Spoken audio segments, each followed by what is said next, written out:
Morning student.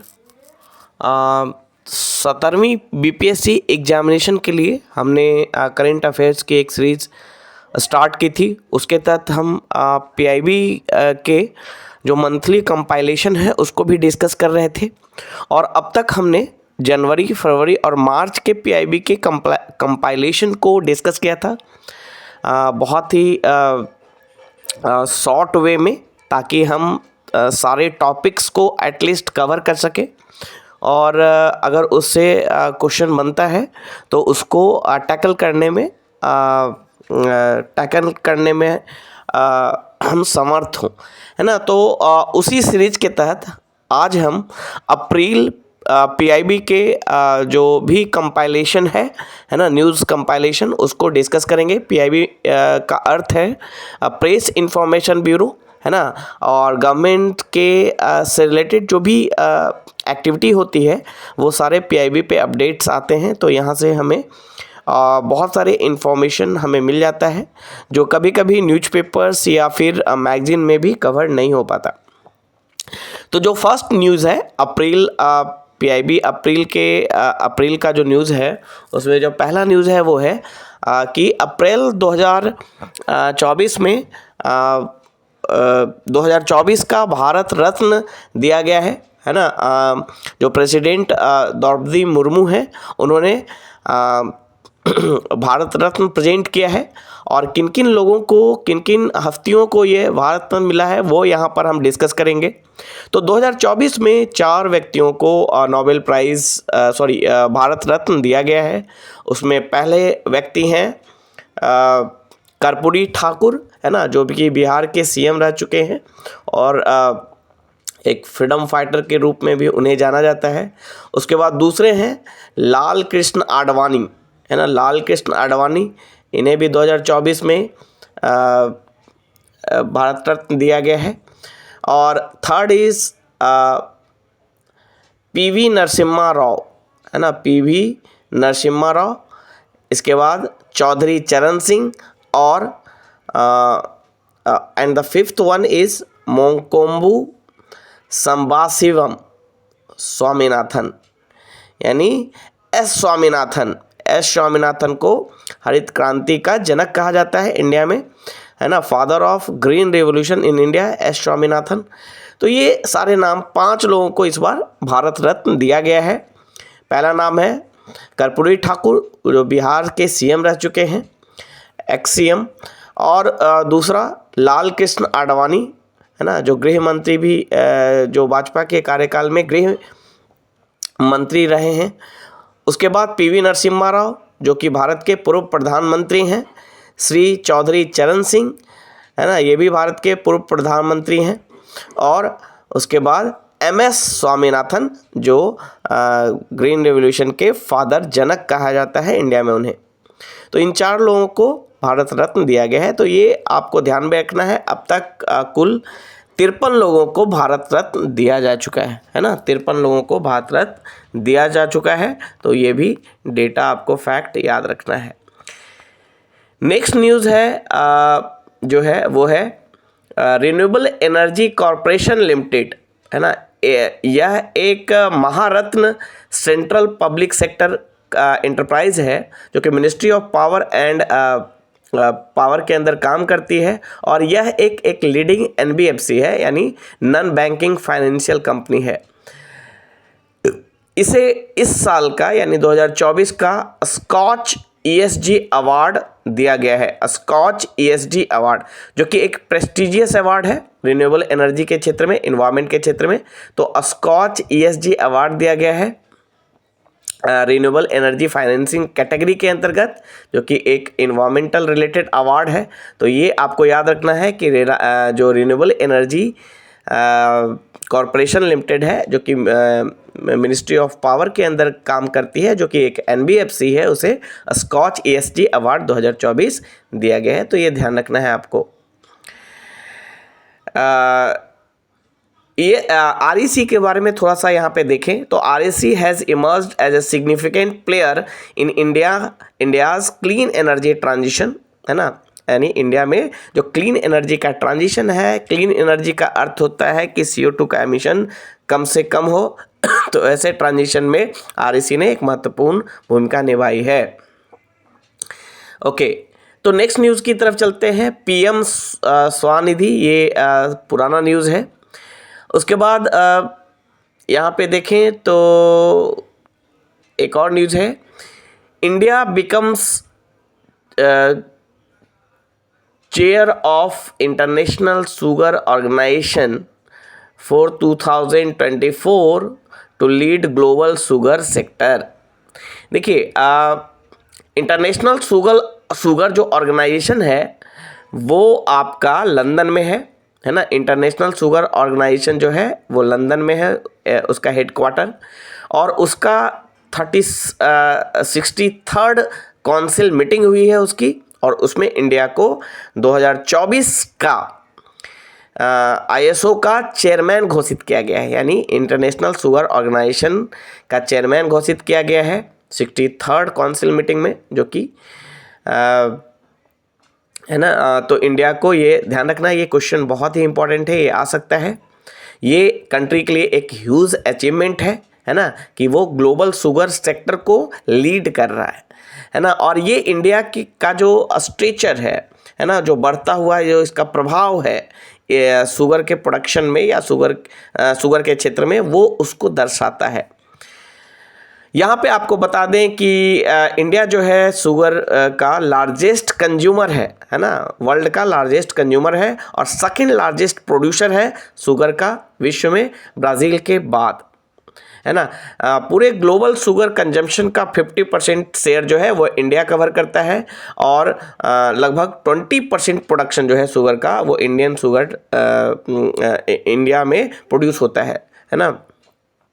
Consumption में 50% India का consumption है शुगर के क्षेत्र में, और प्रोडक्शन में 20% प्रोडक्शन है। तो इंडिया एक बहुत बड़ा प्लेयर है शुगर के कंजम्पशन और प्रोडक्शन में। इसके बाद आपको बता दें कि वेस्टर्न हेमिस्फेयर में अगर देखें, है ना, मतलब पश्चिमी गोलार्ध में अगर देखें तो ब्राज़ील जो है वो मार्केट लीडर है शुगर के क्षेत्र में, और ईस्टर्न हेमिस्फेयर की बात करें यानी पूर्वी अगर गोलार्ध की बात करें तो वहाँ पर इंडिया लीडर है ना। इसके बाद इंडिया के बारे में ये भी है कि India is the 3rd largest in the world in ethanol production. देखिए, आपको बता दें इथेनॉल क्या होता है, C2H5OH, है ना। इथेनॉल इथाइल अल्कोहल भी कहा जाता है। इथेनॉल को पेट्रोल के साथ ब्लेंड करके, है ना, बायोफ्यूल्स क्रिएट करते हैं, है ना, बायोलॉजिकल फ्यूल क्रिएट करते हैं, और जो उसके कारण क्या होता है, उसके कारण हम जो एमिशन है उसको कम कर सकते हैं। साथ ही साथ जो हमारा डिपेंडेंसी है ऑयल के इंपोर्ट पर, उसको हम कम कर सकते हैं। तो इथेनॉल को प्रोड्यूस करके, इथेनॉल का जो प्रोडक्शन होता है वो मेनली मोलासेस से होता है, जो शुगर केन से निकलते हैं, लेकिन अब इसका प्रोडक्शन जो है वो राइस और मेज से भी होने लगा है। तो इंडिया जो है वो 3rd लार्जेस्ट, पूरे वर्ल्ड में 3rd लार्जेस्ट इथेनॉल के प्रोड्यूसर है, यूएसए और ब्राज़ील के बाद। यूएसए नंबर 1 पे, ब्राज़ील सेकंड पे।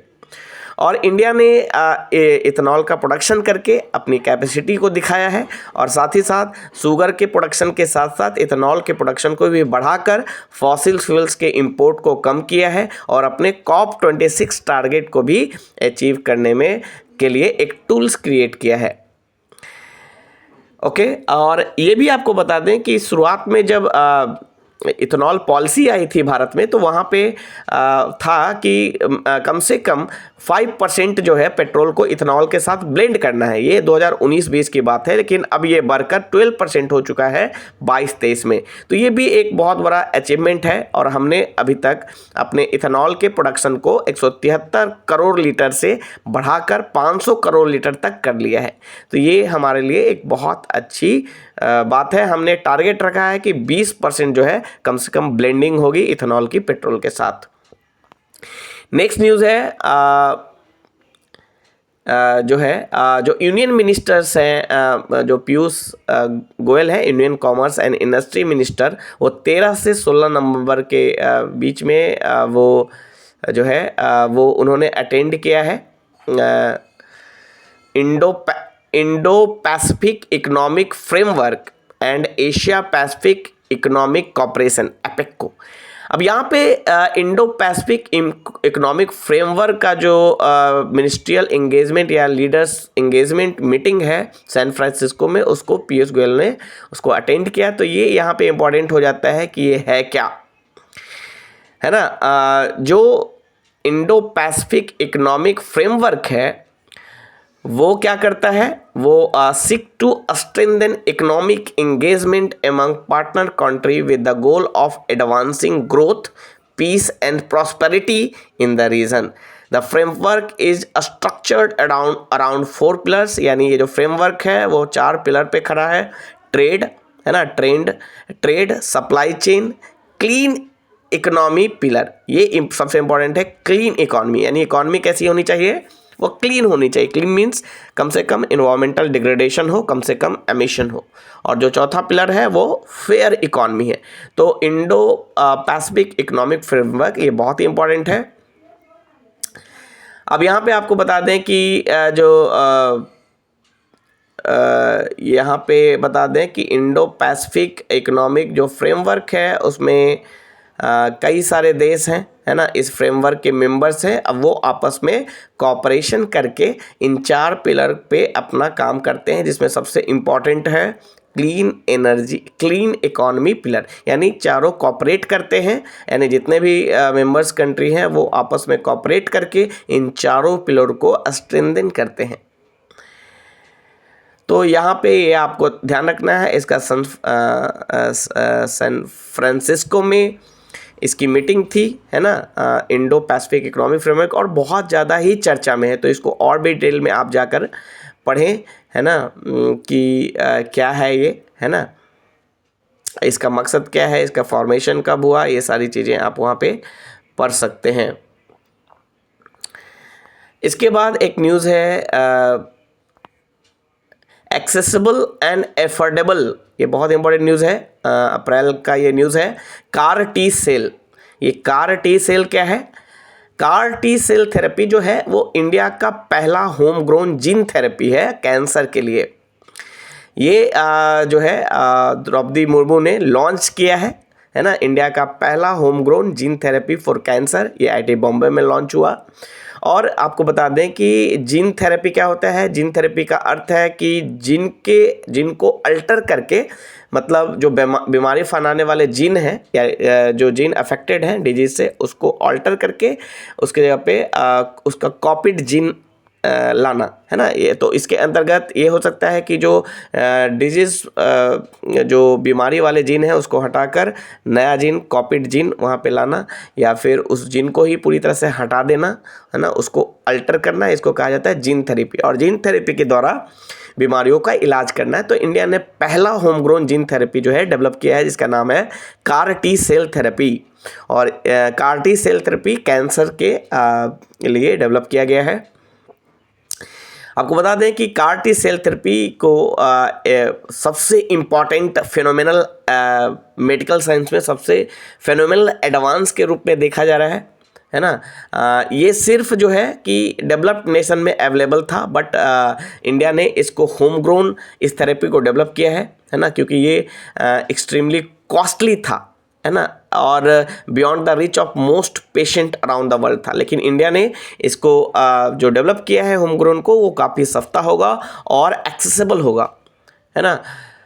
ये मोस्ट जो कार टी सेल थेरेपी जो इंडिया ने लॉन्च किया है, ये most affordable CAR T cell therapy होगी, है ना। तो ये बहुत ही बड़ी इंपॉर्टेंट अचीवमेंट है इंडिया के लिए। कार टी सेल थेरेपी क्या है, जो है वो डेवलप हुआ है, वो collaboration between IIT Bombay, Tata memorial hospitals, है ना, टाटा मेमोरियल हॉस्पिटल, है ना, TMH, और in association with industry partner ImmunoACT, ये इंडस्ट्री पार्टनर है इसका, तो ये ध्यान रखना है।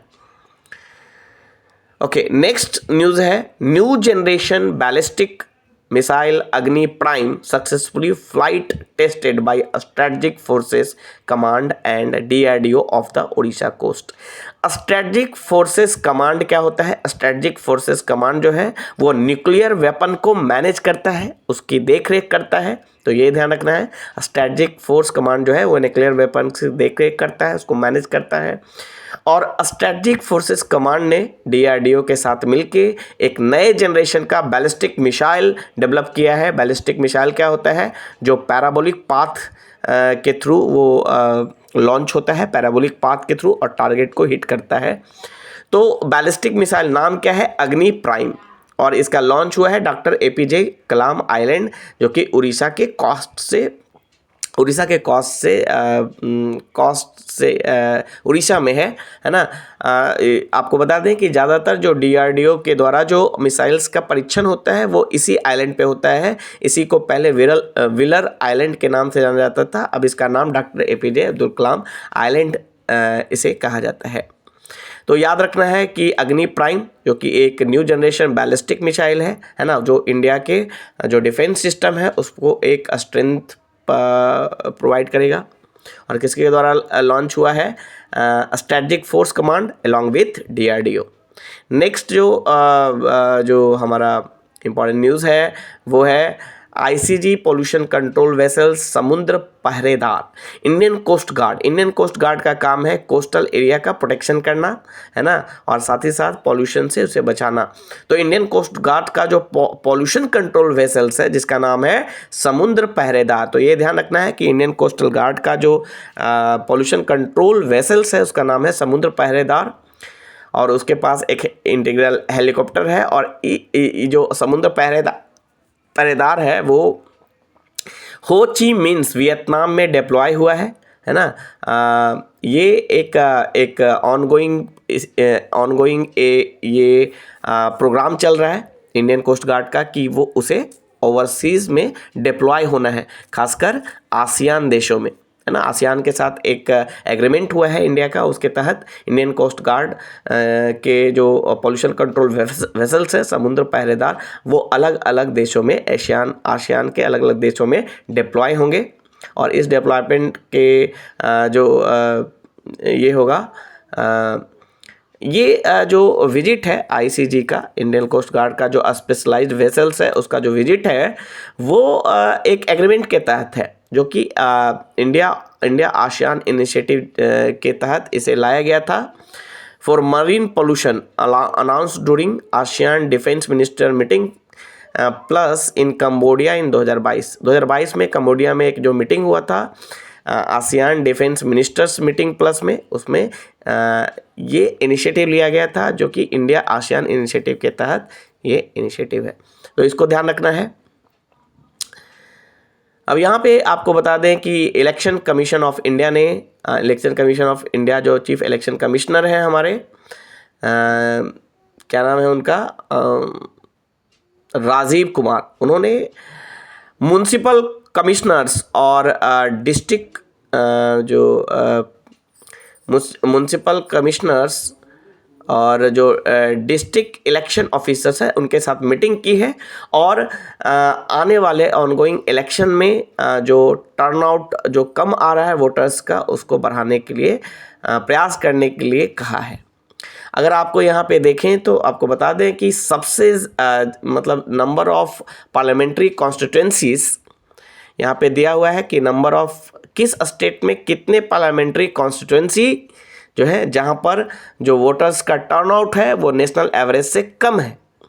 तो सबसे अधिक गुजरात में दिख रहा है ना। गुजरात में जो 22 पार्लियामेंट्री कॉन्स्टिट्यूंसीज हैं जहां पर वोटर्स का टर्नआउट नेशनल एवरेज से कम है। उसके बाद सेकंड नंबर पे बिहार है जहां पे 18 पार्लियामेंट्री कॉन्स्टिट्यूंसी ऐसे हैं जहां पे वोटर्स का टर्नआउट नेशनल एवरेज से कम है ना। तो ये दो बड़े स्टेट्स हैं जहां पर बाकी आप देख रहे हैं यहाँ पर सबसे कम जो है वो मध्य प्रदेश है ना, मध्य प्रदेश है। उसके बाद यहाँ जो सबसे कम सबसे अधिक जो पार्लियामेंट्री कॉन्स्टिट्यूंसी है जहाँ पे वोटर्स का टर्नआउट नेशनल एवरेज से कम है वो उत्तर प्रदेश है। उत्तर प्रदेश में 22 ऐसे पार्लियामेंट्री कॉन्स्टिट्यूंसीज है जहाँ पे वोटर्स का टर्नआउट नेशनल एवरेज से कम है। उसी तरह बिहार में जो है 18 ऐसे पार्लियामेंट्री कॉन्स्टिट्यूंसी है जहाँ पे वोटर्स का टर्नआउट नेशनल एवरेज से कम है। तो यूपी और बिहार, पहले नंबर पे यूपी और दूसरे नंबर पे बिहार। और सबसे कम वाले में अगर देखें तो गुजरात में सबसे कम है, मध्य प्रदेश में सबसे कम है, तेलंगाना में कम है ना। तो ये 2 बड़े स्टेट्स हैं यूपी और बिहार, जहाँ पे सबसे अधिक ऐसे पार्लियामेंट्री कॉन्स्टिट्यूंसी है जहाँ पे वोटर्स का टर्नआउट नेशनल एवरेज से कम है।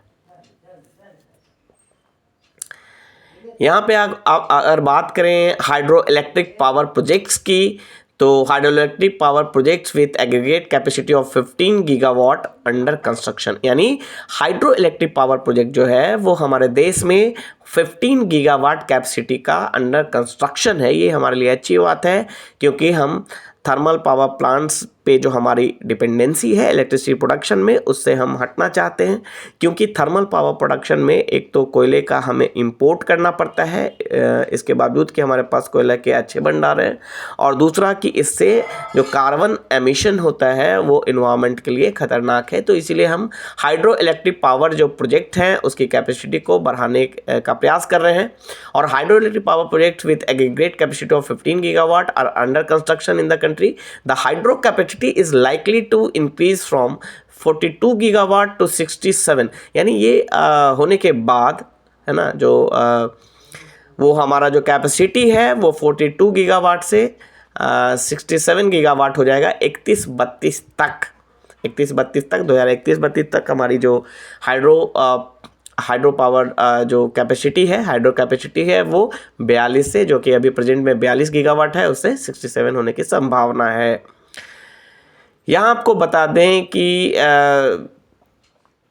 जो 2023-24 में हाइड्रो पावर जनरेशन में कमी आई थी, उसका वजह अलग अलग था। अगर हम साउदर्न स्टेट्स में देखें तो साउदर्न स्टेट में बारिश कम होने के कारण ये कैपेसिटी कम हुई थी, लेकिन जो हमारा नॉर्दर्न और जो ईस्टर्न जो सेक्टर है, यानी नॉर्दर्न और ईस्टर्न जो इंडिया है, वहाँ पर जो मेन वजह था हाइड्रो पावर जनरेशन में कमी आने का, वो था डिजास्टर्स, है ना। डिजास्टर्स के कारण जो हाइड्रो पावर जनरेशन में बाधा पहुंची और उसके कारण हाइड्रो पावर जनरेशन हमारा लो हो गया। तो साउथ इंडिया में बारिश के कम होने के कारण, लेकिन नॉर्थ और ईस्टर्न इंडिया में डिजास्टर्स के कारण ये प्रॉब्लम आई थी। जैसे कि हिमाचल प्रदेश की बात करें तो जुलाई 2023 में हिमाचल प्रदेश में फ्लैश फ्लड आया था, जिसके कारण बहुत सारे जो पावर स्टेशंस हैं वहाँ पे ऑपरेशन बाधित हुआ, है ना। उसी तरह ईस्टर्न रीजन में कई सारे फ्लैश फ्लड्स आए, खासकर नॉर्थ ईस्ट जो हमारा स्टेट्स है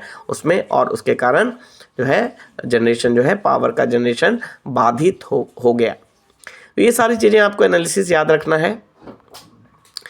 नेक्स्ट है कि 61st नेशनल मैरीटाइम डे जो है वो सेलिब्रेट किया गया। तो मैरीटाइम डे कब होता है? मैरीटाइम डे 9 अप्रैल को मनाया जाता है। Ministry of port shipping and waterways ने इसे सेलिब्रेट किया स्पोर्ट्स डे इवेंट के रूप में, है ना। तो ये चीज़ें याद रखना है। ये कहाँ हुआ? न्यू दिल्ली में, है ना, न्यू दिल्ली में। इसका नेक्स्ट न्यूज़ है NTPC launches new edition of girls empowerment mission. देखिए NTPC national thermal power corporation जो है कि वो इंडिया का लार्जेस्ट इंटीग्रेटेड पावर कंपनी है, और उसने अपने flagship corporate social responsibility initiative के तहत, यानी CSR इनिशिएटिव, जिसमें अपने जो भी उनका जो उसका 2% उन्हें सोशल रिस्पॉन्सिबिलिटी के कॉर्पोरेट सोशल रिस्पॉन्सिबिलिटी के रूप में उन्हें खर्च करना पड़ता है। तो उसके तहत उसने गर्ल्स एम्पावरमेंट मिशन स्टार्ट किया है नए तरह का। The programme align with the government of India Beti Bachao Beti Padhao initiative and aims to tackle gender inequality, है ना। जेंडर इनइक्वालिटी को टैकल करने के लिए, है ना, बेटी बचाओ बेटी पढ़ाओ इनिशिएटिव के साथ अलाइन होकर ये मिशन काम कर रहा है। ये गर्ल्स के इमेजिनेशन और उनकी एबिलिटी एक्सप्लोर करने की एबिलिटी को बढ़ाने का काम करेगा, है ना। उनका जो इमेजिनेशन पावर है और जो उनका एक्सप्लोरेशन अपॉर्चुनिटी है उसको बढ़ाने का काम करेगा। और इसके तहत गर्ल्स एम्पावरमेंट मिशन के तहत 1 मंथ का वर्कशॉप किया जाएगा, है ना, समर हॉलीडे में, है ना। तो ये सारी चीज़ें आप यहाँ पे ध्यान रखना है। नेक्स्ट न्यूज़ है कि संगीत नाटक एकेडमी ने एक एक फेस्टिवल ऑर्गेनाइज किया है, शक्ति festival of music and dance. ये 7 डिफरेंट शक्ति पीठ्स में होगा कंट्री में, 9 से 17 अप्रैल के बीच में। तो ये स्टार्ट हो रहा है कामाख्या टेम्पल गुवाहाटी असम में, और वहाँ से होकर ये महालक्ष्मी टेम्पल कोल्हापुर महाराष्ट्र, ज्वालामुखी टेम्पल कांगड़ा हिमाचल प्रदेश, त्रिपुर सुंदरी जो टेम्पल है उदयपुर त्रिपुरा, अंबाजी टेम्पल बानासकंठ गुजरात, जय दुर्गा शक्तिपीठ देवघर झारखंड में। ये 7 जगह जो शक्तिपीठ है वहाँ पर ये फेस्टिवल ऑर्गेनाइज किया जाएगा, शक्ति festival of music and dance. ये इससे क्या है, आर्ट एंड कल्चर को हम प्रमोट कर सकते हैं। नेक्स्ट जो है फिर से एक न्यूज़ है, Indo Pacific economic framework for prosperity, Indo Pacific economic framework for prosperity to organise clean economy investor forum in Singapore. मैंने आपको बताया था कि 4 पिलर पे काम करता है इंडो पैसिफिक इकोनॉमिक फ्रेमवर्क, है ना। और इंडो पैसिफिक जो इकोनॉमिक फ्रेमवर्क है वो 4 पिलर पे काम करता है, जिसमें एक पिलर था क्लीन इकॉनमी। तो उस क्लीन इकॉनमी पिलर को सपोर्ट करने के लिए एक क्लीन इकॉनमी इन्वेस्टर्स फोरम जो है वो ऑर्गेनाइज किया गया है, वो सिंगापुर में। ये जो इंडो पैसिफिक इकोनॉमिक फ्रेमवर्क है वो मई 2022 में लॉन्च किया गया था, जिसमें 14 पार्टनर्स हैं, 14 पार्टनर्स हैं।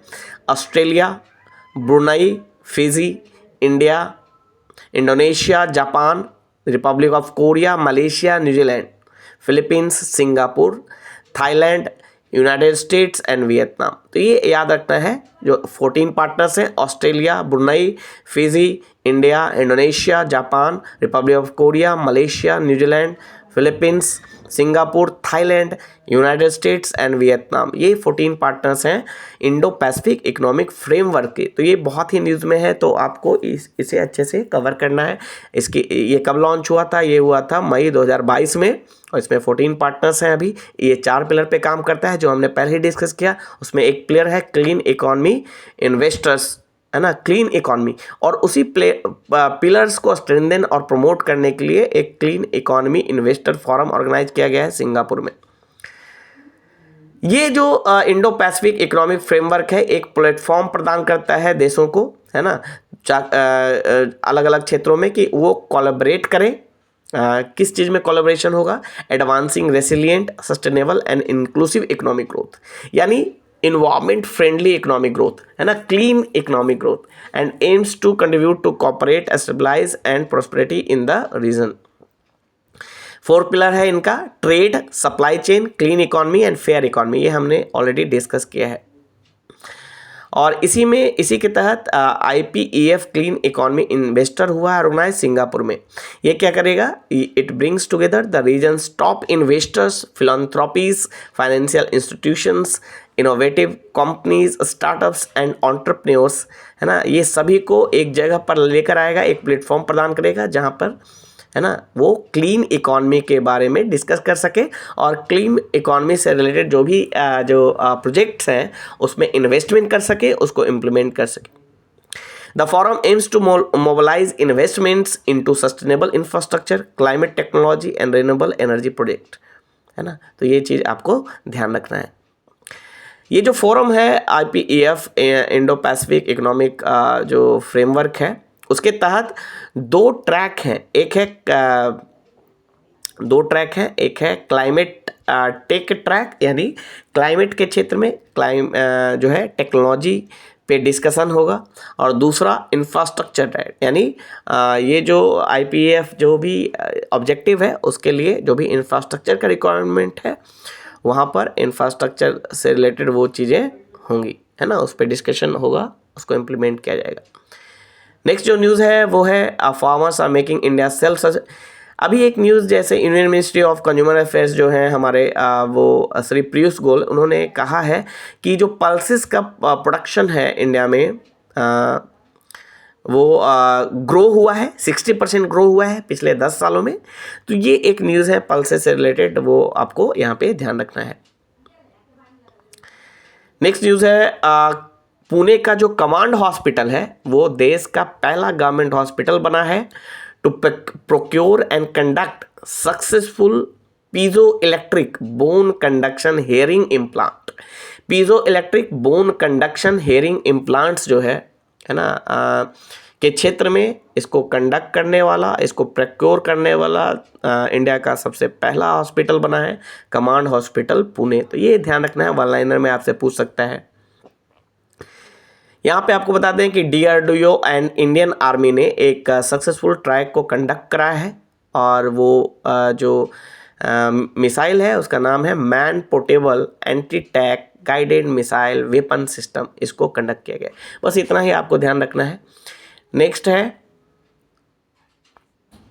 जो न्यूज़ है